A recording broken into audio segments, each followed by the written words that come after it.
I'm Bianca from i3Net and welcome to the i3Net interview series. Today I'll be sitting down with two of our members to talk about a topic that's important for all businesses, energy. I'll be speaking with Paul Anthony from Paul Anthony Electrical and also Drew Rodwell of Technically Leading.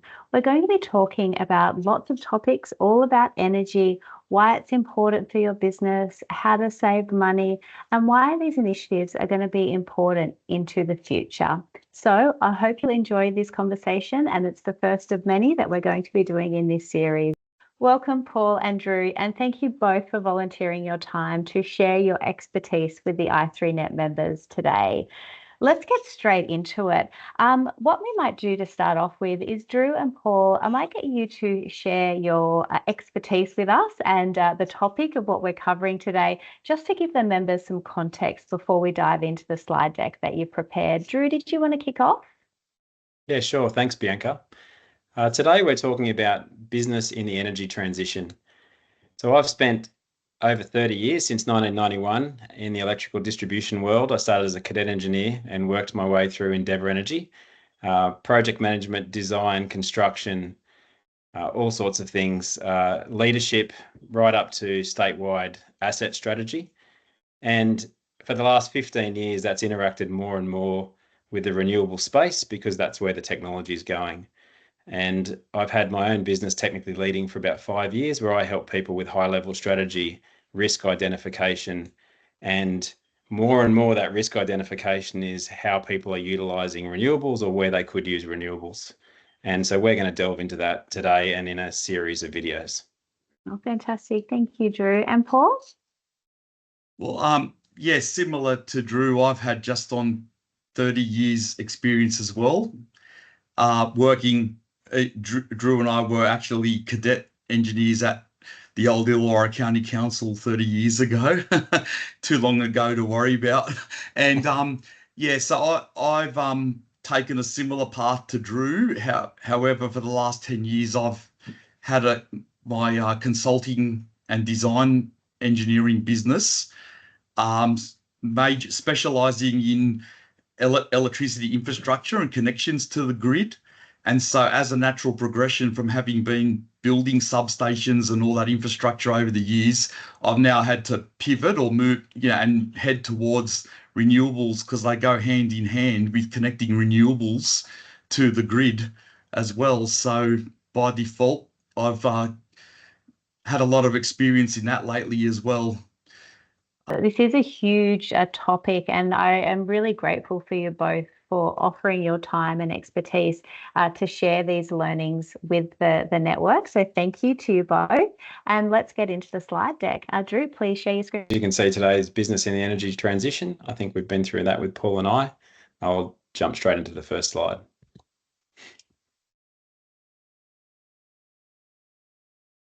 I think the biggest thing to notice that Paul and I were discussing, and we've discussed over and over again, is that you're not just absorbing electricity anymore, you're part of a changing market. And the market is being changed by mums and dads and more by businesses. It's been a really fascinating thing to see. In 2013 or so, the first people started to put solar systems in their own houses. And now there's 4 million houses across Australia with solar panels, and they're all contributing to the network. Part of that too, part of the adjustment that makes it more and more confusing, is the rapid change has actually left the market in a position where the rules don't always necessarily suit what's happening in the field. The technology is changing so quickly. I like to think of it as back in 1994 when I got my first PC. Now, I got my first PC at work, that was. We had dumb terminals before then. But in 1998, I had a team of designers. There were 8 of them, and they all ran AutoCAD. So in those 4 years, we went from nobody having a computer, nobody using email, to everybody using AutoCAD to do electrical designs. So we went from paper to everyone, and that was just normal. We all used it. Everybody used it. It was amazing. And it was so quick and such a big change. And this is what's happening in the energy sector. Yeah, I agree with everything that Drew just said, but it's so rapidly changing it's just like going from CDs to DVDs and the rapid changes in technology. The same thing's happening in our electricity market, solar panels, now batteries. So we're trying to help people to understand it's quite a complex, there's lots of facets to all the different modes of energy, renewable energy that we've got these days. And we're just trying to give people a good grounding to understand how to use it to our advantage. Yeah. Excellent. To lower our electricity bills and do our bit for the environment as well. Fantastic. So what does this mean for you and your business? Well, there's new risks. There's new risks that you need to worry about. There's price variability. There's complicated connection agreements. There's all sorts of things that are changing. What are you missing out on? Should you have put solar on already? Should you have batteries? These are confusing things, but they also create opportunity. We're at the first part, or the early stages of businesses transitioning into creating their own energy and using that energy on site. There are massive opportunities, but you do need someone to help you guide through that process. Yes, Drew, with simple, in some cases, with a simple audit, we can even help you just to look at managing your energy usage, moving your energy usage to different parts of the day if you can, and saving lots of money. There's variable tariffs. There's a few different tricks of the trade that we can show you fairly easily to manage some of these risks. There are a lot of risks involved in the energy transition, and not all of them are electrical. We've talked about price volatility, complicated supply contracts.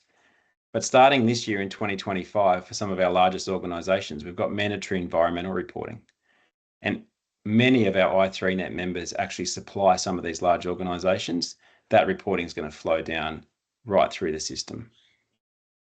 We also look at capacity availability and the complex connections if you need a new connection and you've got renewables involved in that connection. Interesting. Yeah, that's correct, Drew. I think just touching on that complex connections, as you said before, it's power flows have traditionally been from the generator down to the end user, and now we've kind of flipped electrical engineering a little bit on its head, and we're now pushing back the other way. And so the grid's not quite sometimes capable of even taking that power back, which is causing some of the volatility, as you'll see in some of our further up slides. And so it's all about getting and managing that connection and almost tailor making your own energy usage pattern to suit the way you run your business and maximizing your return on investment as well.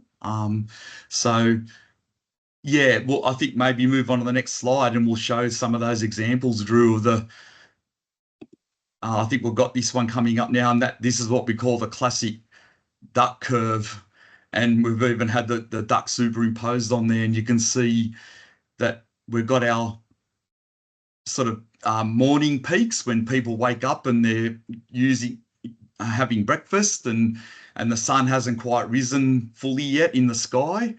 And then as we get round to sort of middle of the morning and lunchtime, there's so much solar penetration out there now, penetration of solar installations, that the load's going down a fair bit. This is the load on the generators that we're talking about. Mm-hmm. But then you'll see as the sun starts setting in the evening, when everyone goes home, we're sort of ramping up and using more power, but there's not as much solar energy out there and so yeah, we're having to ramp up and the load's increasing a fair bit. I'm not sure if Drew, you had anything else to add to that. I think what's interesting about the duck curve is that it's something that we've all talked about, and it's grown and grown and grown. And there's other markets that are a bit in front of us, like California and Texas, who actually have a bigger battery influx. And on our next slide, we'll actually see that the battery influx in New South Wales and Australia is starting to have an impact.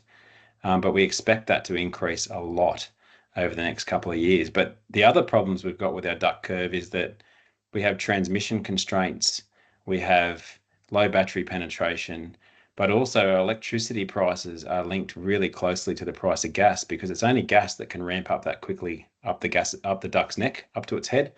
And gas peaker plants, they're a really important part of the structure at the moment. But as people know, our gas prices have gone up significantly over the last few years, and that drives our electricity prices. So until we get a bit more penetration of batteries into the network, we really only do have gas to rely upon. And so that's why we've got our two gas peaking plants down at Tallawarra, and they play a big part in sort of reducing as that ramp up the duck's neck. Yeah, absolutely. As you can see. Absolutely. Maybe if we move on to the next slide, because we'll also see, this is one of my favourite slides. Maybe only engineers can have a favourite slide like this one. But this one, it's a really good slide, because this is based on the whole NEM, which is the eastern seaboard of Australia, and it shows the breakdown between the various fuel sources on a typical day. Now, this particular day was actually in October last year, because it happened to be the day that we had the lowest demand, or lowest operational demand in the history of the national electricity market. And by operational demand, you'll see that dotted line that's there in amongst the two little orange, light orange sections. And that's actually the load on our coal-fired generators and other generators that we've got, predominantly coal. And so that bit of orange gap above the line is actually predominantly domestic rooftop solar. So what happened on that 26th of October last year was, it's in a spring month. The sun, it was a nice sunny day, mild weather, so there wasn't a lot of air conditioning on, because everyone was just enjoying a nice spring day. And the solar panels were operating with a light breeze and very efficiently. And so 56% of the whole national electricity market was being supplied by predominantly domestic rooftop solar. And so the load on the generators was actually reduced significantly, as you can see by the black and brown bands there. They can only slow down or not slow down, they can only reduce the coal and the coal-fired power station output a certain amount without conking the generators out. So they have to keep the coal-fired generators running. And in order to do that, ironically enough, at that point in time, we would have also been switching off a lot of wind farms were probably switched off around that time. I think wind is the green band, and you can see that right at the time where that minimum operational demand occurred, there was virtually no wind. So that's because they had to turn a lot of wind turbines off to allow the coal-fired generators to still keep producing their share of power without causing grid instability. So that's why I just think it's an important slide for everyone to just get a bit of a concept that coal's probably not going away right away, but we've all got an obligation to, because then you can see that at about 5 or 6 p.m. that night was when the load, as the sun was setting, the load on the generators increased and more coal was being burnt. And that's because the sun was setting at around about 5:30, 6 o'clock, and everyone's gone home from work. And it's and then you can just see a very small band there of the purple, which is batteries that have been charging during the day, have only discharged a little bit in that peak time. And yeah, so that's another indicator to us why we need a lot more storage in the network as well. I've It said also enough. shows, oh, sorry, Yes. Paul. It I've said also enough, Drew. You shows, can keep going now. it also shows why the price variability is there. So during the day, we can't give power away. We're switching off generation, both solar, coal, gas, and even hydroelectric there, which is the light blue. They're all being Yep. switched off because the solar is drowning them out. And this is why those maximum demand pieces for our fellow i3net members are so important, and they're really driven strongly by what's happening in that network. And so if you can shift your power usage to a time during the middle of the day when power is cheap, your power will be cheap. Yeah.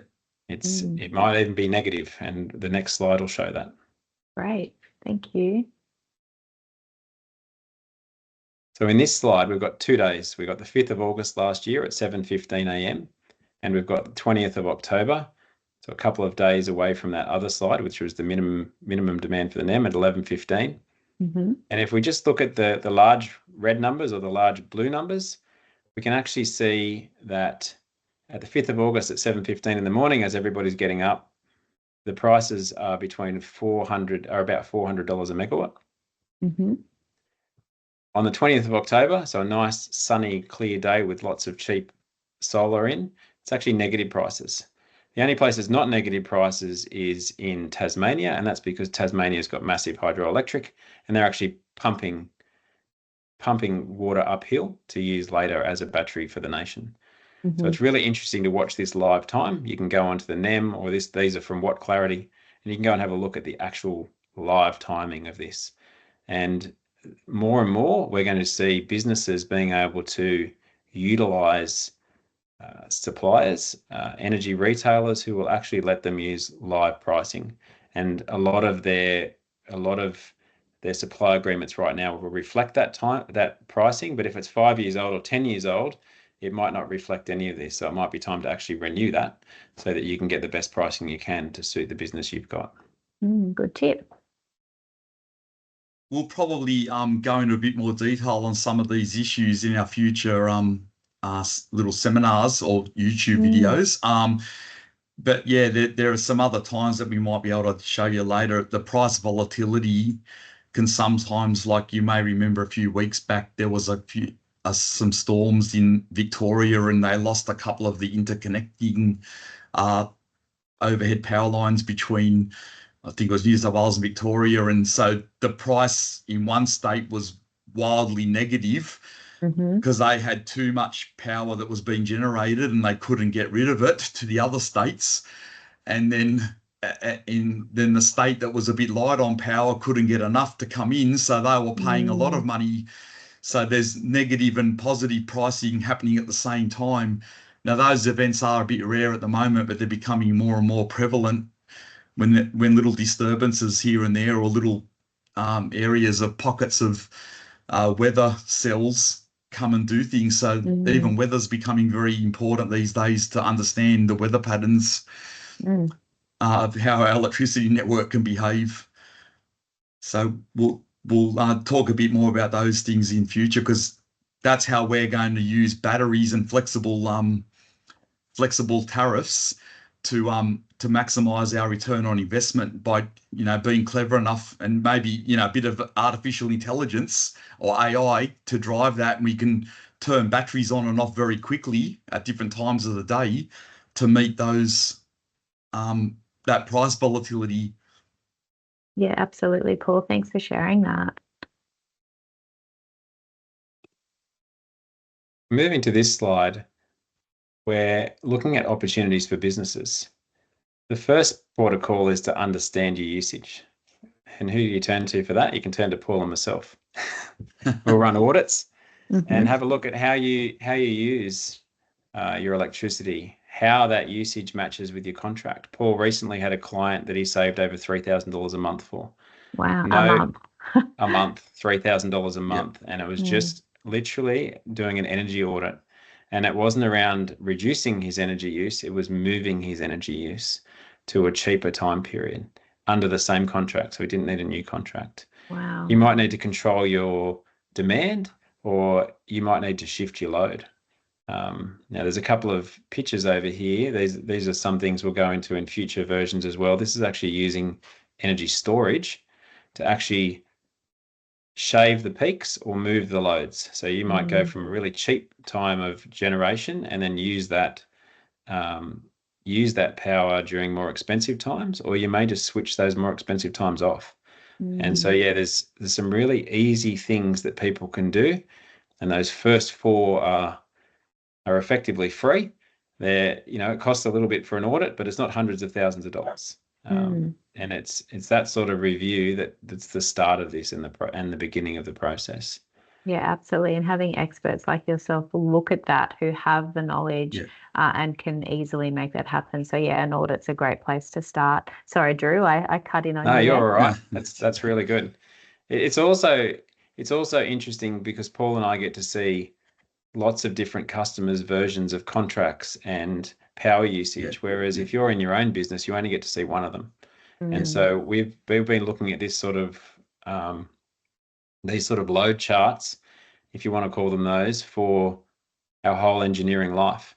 And so it's part of what we do, and it's part of how we look at the network and what's happening. Yeah. Anything you want to add there, Paul? Oh, yeah, just that those two curves there are pretty good, because the top one is what we're trying to help businesses, in particular, our i3Net colleagues, to lower those afternoon peaks and then use more of the sun. That's the blue parts.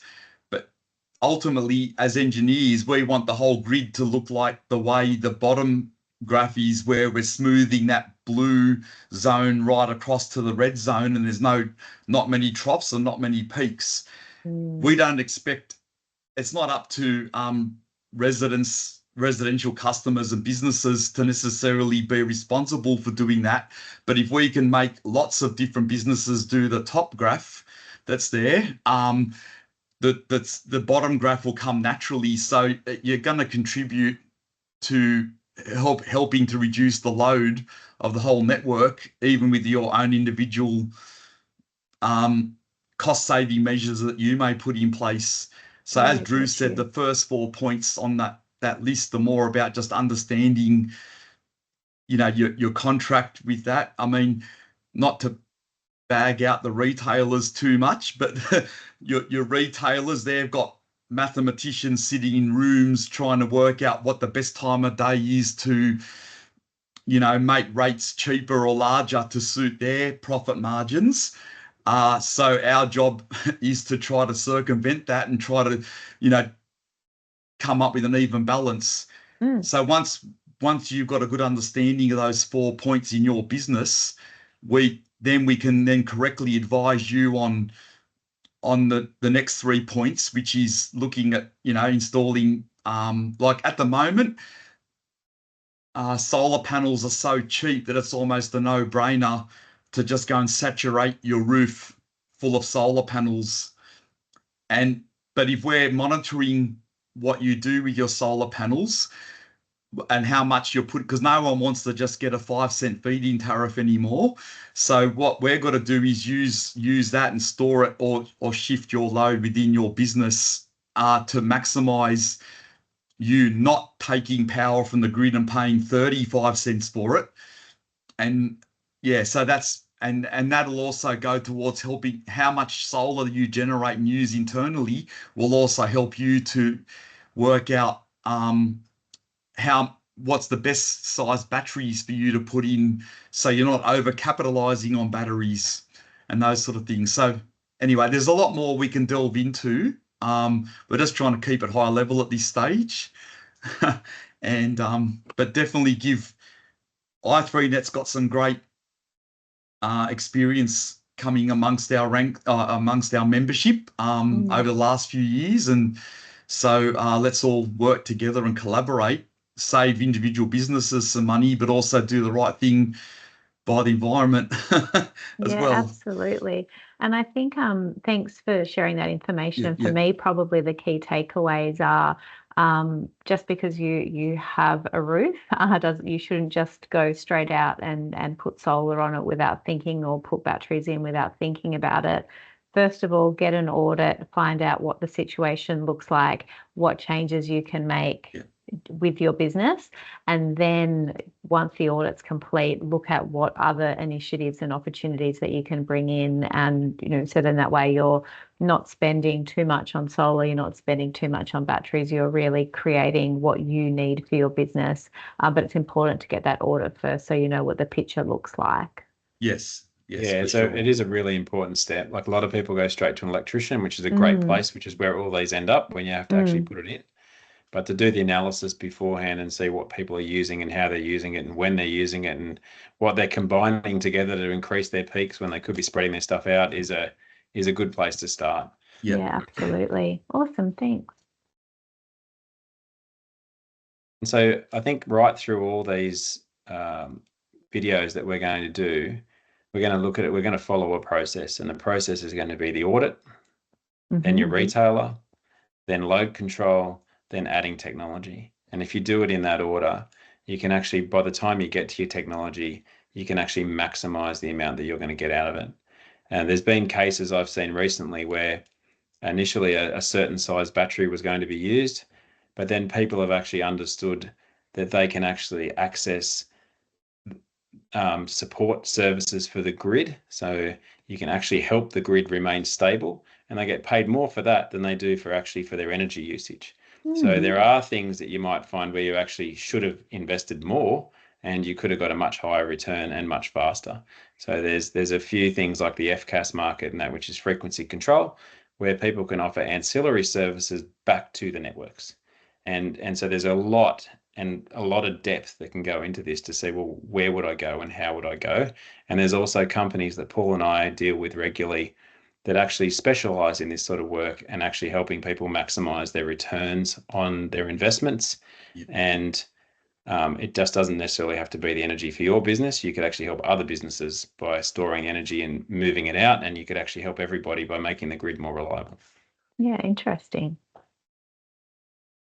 One of the things just that I didn't quite mention before was, we've talked about volatility in the market, but then there's also one downside, I guess, of solar and wind is intermittency. So we just need, that's why we need more storage to smooth out those curves, keep them as smooth as possible. But as Drew said, the smart ones will also you can now get paid to help with your battery, probably on the larger scale, not maybe just for our direct members, because we're talking like these larger size solar and battery farms, but they're actually getting paid to actually have battery storage on call to stabilize the grid at very short notice. We're talking like with 1 or 2 second or less than 5 second response times to and they're getting paid lots of money just to have batteries on standby to do that. And we'll mention a few examples of that in future slides as well. Yeah, absolutely. But yeah, absolutely. Just the audit,